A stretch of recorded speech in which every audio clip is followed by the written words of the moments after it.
Let me tell you that God had one covenant through the entire Bible.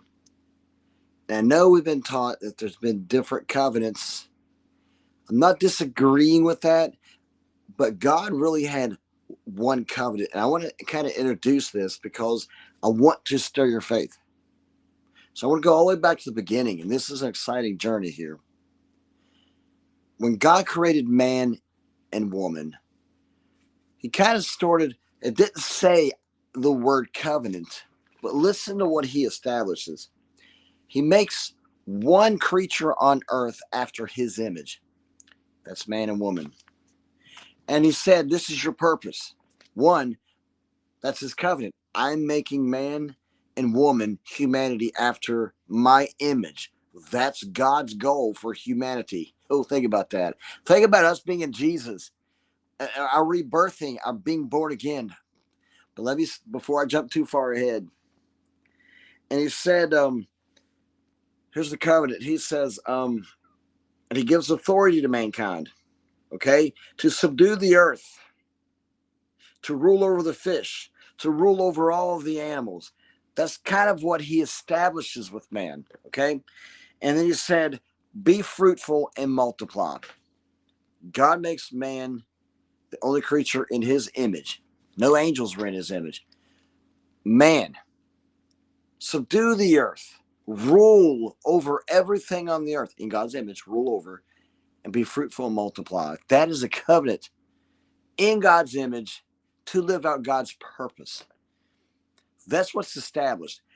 And as I read the Bible, I'm starting to see that this is one cohesive.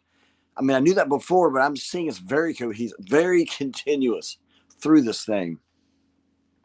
But of course, man fails in this covenant. What is a covenant, you ask?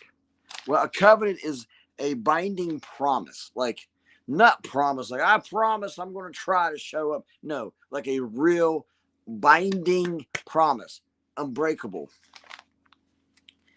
between two partners to work toward a common goal. What is that goal? Man in God's image to rule the earth. Do you see that? One common goal. Man fails that side. He bows down to the serpent, to Satan. That's not what God doesn't bow down to. Have no other gods before me, right? So man fails in that thing and we fall into sin. But God's covenant is not, he has a covenant. I'm going to show you this. If we look at it the way I'm going to present it to you.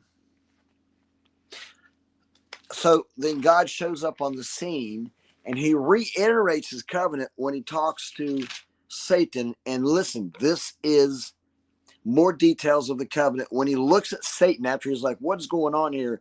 And he looks and he says, I will make enemies of you, Satan, and the woman of your offspring and her descendant, and he shall bruise you on the head, and you will bruise him on the heel. There's the covenant. Enter the covenant. Satan is all in for you. It's over. That's my covenant. And I'm working through mankind to establish my covenant, my purpose.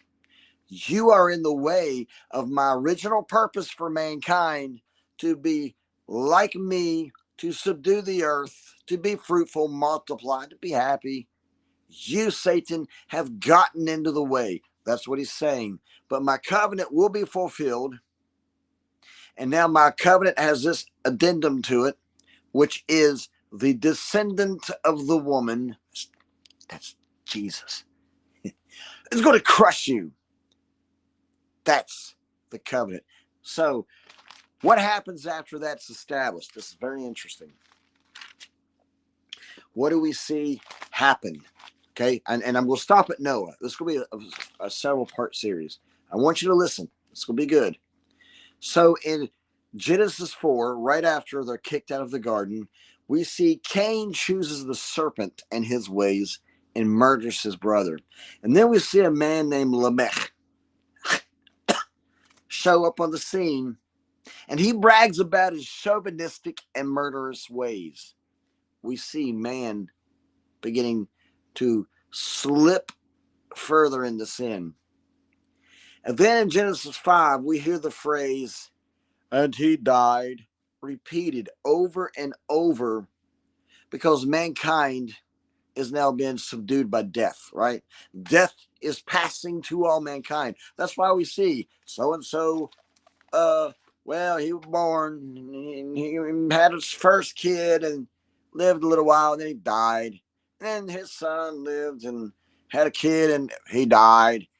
Death, we're seeing what's happening. Death is passing to all mankind, just like Paul told us in Romans. But then doesn't stop there. By the time Genesis 6 happens, it gets so weird. Angels are commingling with humans. It gets radically so far sick. But here's the thing. The reason angels were intermingling sexually with angels, it is kind of understood between the lines that they didn't like that God's covenant with woman. So they tried to pervert it through woman and create their own offspring, because the offspring of the woman was going to crush Satan's head. And what do? They make their own carnal offsprings. And it says that they were the giants, the offspring, the warriors, the mighty men of old. Side note for you, even the greatest of carnal flesh could not impress God. If you think you can earn heaven by your works, those mighty men, the offspring of angels, were the mightiest in carnality, but God's not impressed. They were the greatest of flesh, the greatest warriors. Go read Gilgamesh. That's the Epic of Gilgamesh. That's what it's talking about. And even he wasn't pleased, because he knew death would even conquer him, right? Even the greatest of flesh was still conquered by death. But these were not human in God's image. These were perversions, these Nephilim. So we've got this Nephilim giants, this perversion of humanity, and have gotten so wicked. God says this thing right here. We enter into the first covenant, the Noahic covenant. Okay? So God looks down by Genesis 6:13, and he says this. Then God said to Noah, the end of humanity has come before me. For the earth is filled with violence because of people. Because of people, the earth is violent. And behold, I am going to destroy the earth. Why is God doing that? To keep his covenant. Wait, sounds counterproductive. No. Listen, Linda. Go on down. Keep reading. And he said, I myself am bringing a flood of water to destroy all the earth in which there is the breath of life. From under heaven, everything that is on the earth will perish. But I will establish my covenant. There's that one covenant with you. God has a covenant so that he chooses Noah to establish that covenant. Why? He is going to fulfill that covenant, but it's for humanity, so he has to work through humanity, right? To save humanity, to fulfill the covenant of you shall subdue the earth, humans, and rule and be fruitful and multiply. But Satan and wickedness is in your way. But I will establish this covenant with you, the one I've already established, Noah. So he brings the Noahic covenant was to save man, which is Noah, and destroy the unsavable. The unsavable were all the humans on the earth. It had gotten so bad. There was no repentance. There was no chance of them joining this covenant. They had refrained from it. So God says, I just have to kill them all. But Noah was savable, and his covenant goes through. That was the Noahic covenant. So they come through the other side of this.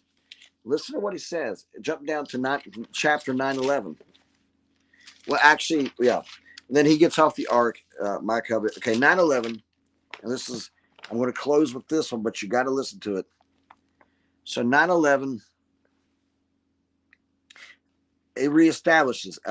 God says, "I will establish my covenant with you." It says it again after the flood, and all flesh will never again be eliminated by waters of flood, nor shall there ever be a flood that will destroy the earth again. Now, if you notice, he reiterates the same thing. I will establish my covenant. Why? It was already established in the very beginning. At the very beginning, it's the same covenant he's working through. So the first one is the Noahic covenant. Now, we have been taught that God has had different covenants, okay? I'm not disputing those teachings. I'm just sort of looking at it from the other mountain that God says, I have one purpose and one covenant, and I'm going to be working through time, over a period of time, through different people to establish my covenant. And I started seeing that. I'm like, wait a minute. I'm establishing my covenant. God has one covenant. He's always had one covenant.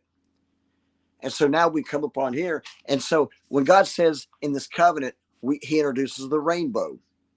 Okay. Why the rainbow? God is revealing himself through my covenant. If you go to Genesis, you see that there's a rainbow around his throne, right?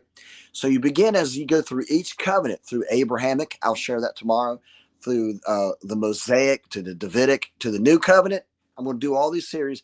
But if you'll notice as I do this, he's revealing elements of heaven to mankind. So here the throne room, okay? And notice he says, I will never flood the earth again.